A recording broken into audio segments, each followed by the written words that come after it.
Assalamualaikum warahmatullahi wabarakatuh. Kami dari kelompok 2 Pendidikan Biologi D, dan pada video kali ini kami akan membahas materi mengenai sistem otot pada invertebrata dan juga vertebrata. Sebelumnya, apa sih otot itu? Otot adalah sebuah jaringan dalam tubuh organisme yang berfungsi sebagai alat gerak. Otot menyebabkan pergerakan suatu organisme maupun pergerakan dari organ dalam organisme. Hewan invertebrata adalah pengelompokan hewan yang tidak memiliki tulang belakang atau juga disebut sebagai tulang punggung. Hewan invertebrata memiliki struktur anatomi tubuh yang lebih sederhana untuk bergerak. Sebagian besar hewan ini memiliki sebuah gerakan dengan menggabungkan otot-otot tubuhnya seperti kepala, perut, dan ekor untuk berkontraksi.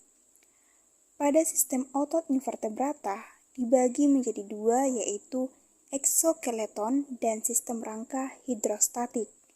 Invertebrata lain membutuhkan sistem rangka luar untuk menutupi tubuh mereka. Masalah ini diatasi dengan rangka luar atau eksoskeleton. Eksoskeleton ini dibagi menjadi dua loh, yaitu body case, yang merupakan eksoskeleton yang menutupi seluruh permukaan tubuh hewan yang terdiri dari sejumlah kepingan yang disatukan pada sendi-sendi tertentu yang fleksibel. Contoh pada arthropoda seperti sulap, serangga, udang, laba-laba, dan lain-lain. Kemudian, yang kedua merupakan eksoskeleton yang tidak ditutupi seluruh tubuh hewan, terdiri dari satu atau dua bagian kepingan yang tumbuh bersama dengan tubuh hewan pemiliknya. Contohnya yaitu hewan bivalvis dan moluska.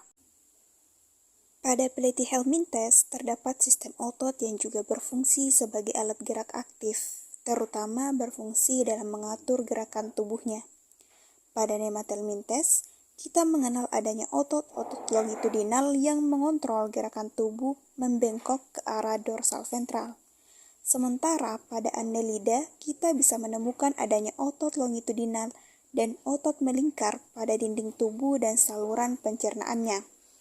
Otot-otot inilah yang berperan dalam mengatur gerakan pada cacing tanah. Otot rangka arthropoda hampir identik dengan otot rangka vertebrata. Akan tetapi, otot terbang pada serangga mampu melakukan kontraksi independen dan ritmik atau berirama, sehingga sayap serangga sesungguhnya dapat mengibas lebih cepat dari potensial aksi yang tiba di sistem saraf pusat. Moluska pada kelompok hewan ini sudah memiliki jenis otot bergaris melintang. Yang menariknya, pada sistem otot pada kijing atau remis, kemampuan otot yang menahan cangkangnya agar tetap dalam keadaan menutup. Kita masuk ke dalam sistem otot vertebrata. Pada hewan-hewan vertebrata, umumnya otot memegang peranan penting dalam menggerakkan organ-organ tubuh yang berkoordinasi dengan sistem rangka. Gerakan-gerakan tersebut disebabkan terjadinya kontraksi otot yang disebut sebagai proses memendeknya otot. Apabila otot berkontraksi, maka otot akan memendek, sehingga ujungnya beserta struktur yang dilekati oleh ujungnya mendekat satu dengan yang lainnya. Dan kemudian saat otot itu pun berelaksasi, maka otot akan memanjang.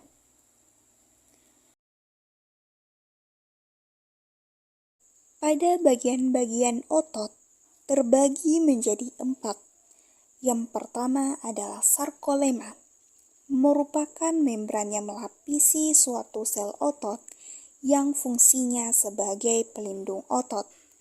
Yang kedua, sarkoplasma, adalah cairan sel otot yang fungsinya sebagai tempat di mana miofibril dan miofilain berada.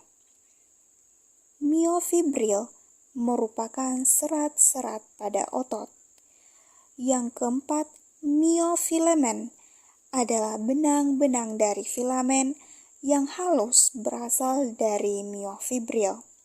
Miofilamen terbagi menjadi dua macam, yaitu miofilamen homogen yang terdapat pada otot polos, dan miofilamen heterogen yang terdapat pada otot jantung dan pada otot rangka atau biasa juga disebut sebagai otot lurik. Secara keseluruhan, otot bergaris pada seluruh tubuh ikan terdiri dari kumpalan blok otot atau urat daging. Tiap-tiap blok otot dinamakan miotom, yang pada saat embrio disebut miomer. Bagian otot pada ikan menempel pada tubuh ikan sebelah kiri dan kanan, dari belakang kepala sampai ke batang ekor.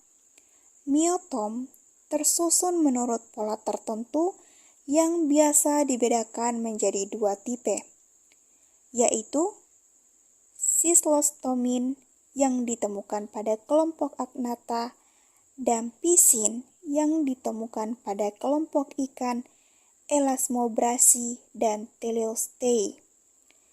Di bagian permukaan selaput ini terdapat urat daging yang menutupinya, dinamakan musculus lateralis superficialis yang banyak mengandung lemak, dengan istilah lain disebut red muscle, karena warnanya yang merah kehitaman.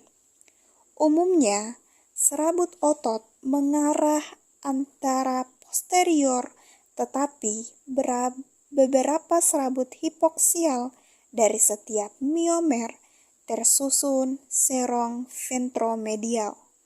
Kontraksi dari kelompok miomer di satu pihak akan disambut oleh kontraksi kelompok miomer di lain pihak, menyebabkan tubuh ikan menjadi meliuk-liuk dalam gerakan berenang. Pada ikan tertentu, otot epaksial dan hipaksial menjadi khusus, mengirimkan bagian ke sirip median yang dengan demikian dapat pindah ke berbagai arah. Otot epaksial pada ikan yaitu yang melekat pada tulang punggung bagian-bagian yang lebih dalam dari otot hipaksial melekat pada miokomata atau tulang rusuk ventral. Itulah mereka pertanda munculnya intercostalis, miring, dan otot rectus abdominis dengan bentuk yang lebih tinggi. Sampai sekarang, mereka tidak membentuk massa otot yang berbeda dan memiliki penampilan metamerik yang sederhana.